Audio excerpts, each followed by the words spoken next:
کہ ایک بڑا نیک شخص تھا، عبادت گزار تھا، اور اس کے بچے بھی تھے، فیملی والا شخص تھا۔ ایک بار وہ رات کو نماز کے لیے بیدار ہوا تو دیکھا بچے رو رہے ہیں۔ معلوم کرنے پر پتا چلا کہ بچے بھوک کی وجہ سے رو رہے ہیں، کھانا نہیں کھایا ہے، بڑے بھوکے ہیں۔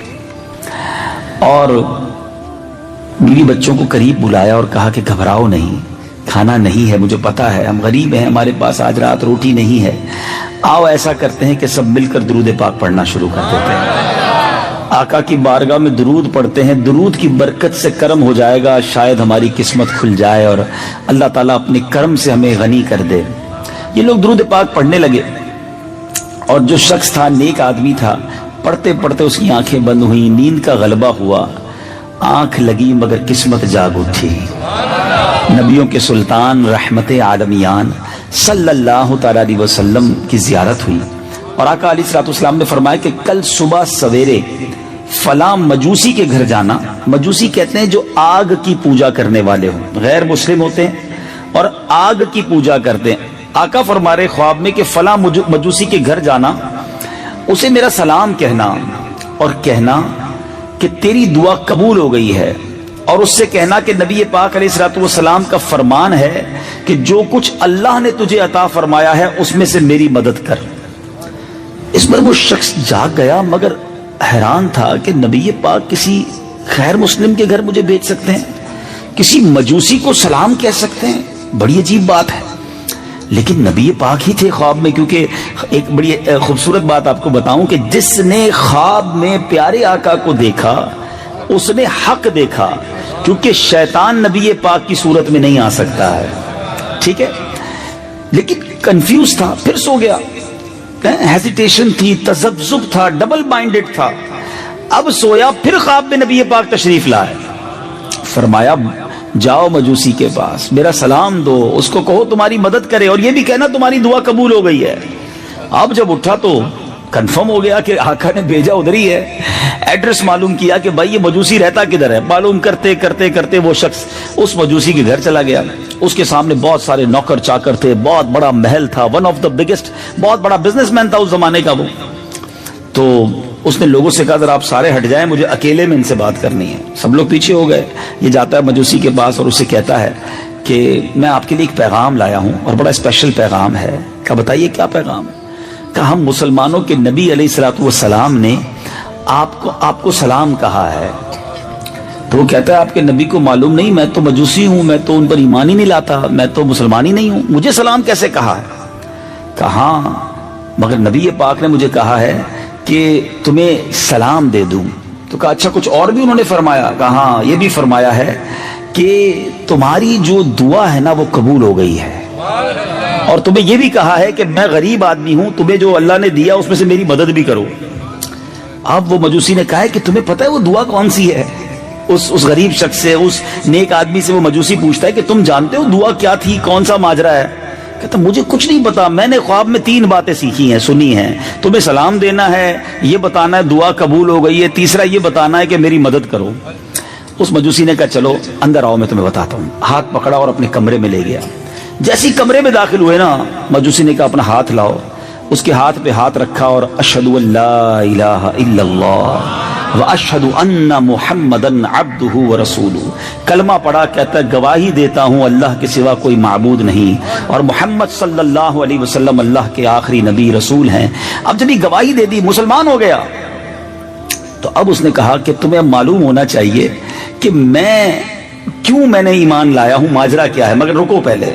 اس نے اپنے سارے دوستوں کو، سارے کاروباری لوگوں کو بلایا اور لوگوں کو کہا دیکھو بھائی میں مسلمان ہو گیا ہوں، آج کے بعد مجھ سے کاروبار وہی کر سکتا ہے جو مسلمان ہوگا، ٹھیک ہے؟ جس نے کلمہ پڑھنا ہے کلمہ پڑھ لے، ورنہ آج سے میرا تمہارا کاروبار ختم۔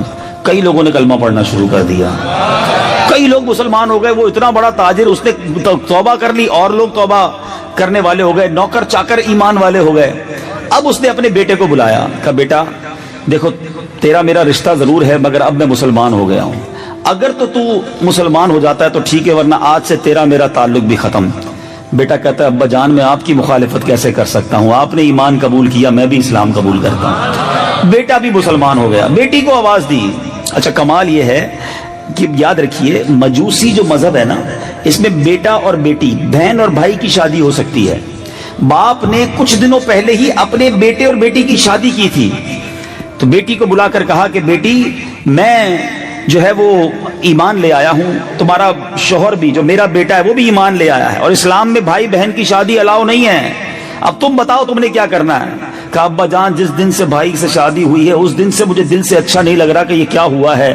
ابو جان میں بھی کلمہ پڑھتی ہوں اور مسلمان ہوتی ہوں. دونوں بھائی بہن میں بھی جدائی ہو گئی. اب وہ بھائی بہن تھے، ظاہر ہے یہ تو حرام کام تھا، غلط کام تھا. اب وہ بندہ جو پیغام لایا وہ ہکا بکا شوق کے معاملہ کیا ہے، ایک کے بعد ایک مسلمان ہوتا چلا جا رہا ہے. مجھے تو بتاؤ وہ معاملہ کیا ہے، وہ پیغام کیا تھا، وہ دعا کیا تھی، وہ راز کیا تھا. اب وہ کہتا ہے بھائی مسئلہ یہ ہے کہ میں نے اپنے بیٹے اور بیٹی کی شادی کچھ دنوں پہلے ہی کی تھی، بہت بڑی دعوت کی تھی، سارے شہر کو بلایا، زبردست کھانا پکایا، سب کو کھانا کھلایا، طرح طرح کے کھانے تھے، پیسہ بہت تھا، سارے لوگ آئے تھے. کہتا ہے جب شادی سے فارغ ہو کر میں اپنے فرش پر اپنے بیڈ پر جا کر لیٹا تو میرے پڑوس میں ایک بیوہ عورت رہتی ہے، اس کی چھوٹی چھوٹی بچیاں ہیں اور وہ سب سید زادیاں ہیں، مسلمانوں کے نبی کی اولاد سے ہیں. مجھے ان کی رونے کی رات کو آواز آئی اور میں سن رہا تھا کہ وہ اپنی ماں سے بچی کہتی ہے کہ امی جان ہمارے پڑوسی نے جو مجوسی ہے اتنی بڑی دعوت کی، ہمیں کھانے کو نہیں بلایا، آج ہم بھوکے سوئے ہوئے ہیں، ہمیں یاد بھی نہیں کیا اور ہم فقر و فاقہ کا شکار ہیں. اب یہ شخص کہتا ہے جب میں نے یہ سنا کہ میرے بالکل برابر میں غریب لوگ رہتے ہیں اور وہ ٹھیک ہے میں مسلمان نہیں ہوں مگر ان کا تو نبی کی آل سے تعلق ہے، وہ آقا کی آل سے ہیں، مسلمانوں کے نبی کی اولاد سے ہیں. کہتا میں کھانا لیا، کپڑے لیے، راتوں رات میں نے سارا سامان ارینج کیا اور میں اس غریب گھرانے میں پہنچ گیا. جا کر میں نے کھانا بھی پیش کیا، کپڑے بھی پیش کیے، اور جب ان کو دیا تو بچیاں امی سے کہتی ہیں امی جان ہم کیسے کھائیں، یہ تو غیر مسلم کے گھر کا کھانا ہے، یہ لے تو آئے ہیں مگر ہم کیسے کھائیں. تو اب ماں کہتی ہے کہ بیٹا اب تم بھوکے بھی ہو، حالت بھی خراب ہے، بھوک سے حال بھی برا ہے، یہ اللہ کی طرف سے رزق آیا ہے. تو بیٹیاں کہتی ہیں امی جان ہم کھانا تو اس وقت تک نہیں کھائیں گے جب تک اللہ تعالیٰ اس مجوسی کو اسلام کی دولت نہ دے دے. اب اور ہمارے جد امجد ہمارے آقا ان کو جنت میں داخلہ نہ عطا فرما دیں. اب ان سید زادیوں نے ہاتھ اٹھایا، وہ مجوسی دیکھ رہا ہے کہ آل رسول غریب بچیاں جو ہیں اللہ کی بارگاہ میں دعا کر رہی ہیں، اے اللہ ہمارے اس پڑوسی کو اسلام کی دولت دے دے، اے رب کریم ہمارے آقا علیہ الصلوۃ والسلام کی اس کو شفاعت نصیب فرما. بچیاں دعا کرتی جاتی، ماں آمین کہتی جاتی.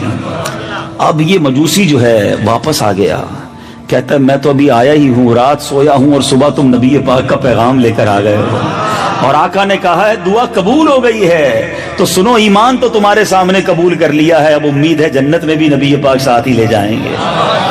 اب سنو میں تمہارے ساتھ پورا پورا تعاون کروں گا. اب یہ دوسرا غریب آیا تھا نا، پہلے تو سید زادیوں کی مدد کی تھی، اب ایک اور پیغام لے کر جو نیک شخص غریب آدمی آیا تھا، کہا تمہارے ساتھ پورا تعاون کروں گا.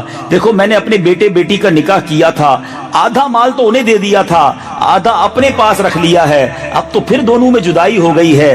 سنو ہمارے پاس آدھا کافی ہے، میرا آدھا مال تم لے جاؤ، اپنے بچوں کی مدد کرتے چلے جاؤ. امیت اسلامی بھائیو یہ سعادت الدارین نامی کتاب میں بھی واقعہ موجود ہے. اب صرف اس ایک واقعے پر میں آج بیان کر لوں تو کافی ہے، اس میں ہی اتنے سارے مدنی پھول ہیں کہ آج اب سوچتے چلے جائیں کہ اس ایک واقعے میں کتنے درس ہیں. سب سے پہلی بات، نیک شخص تھا، پرہیزگار تھا، مگر اللہ کی رضا پر راضی رہتا تھا. کھانے کو نہیں تھا مگر زبان پر شکوہ بھی نہیں تھا.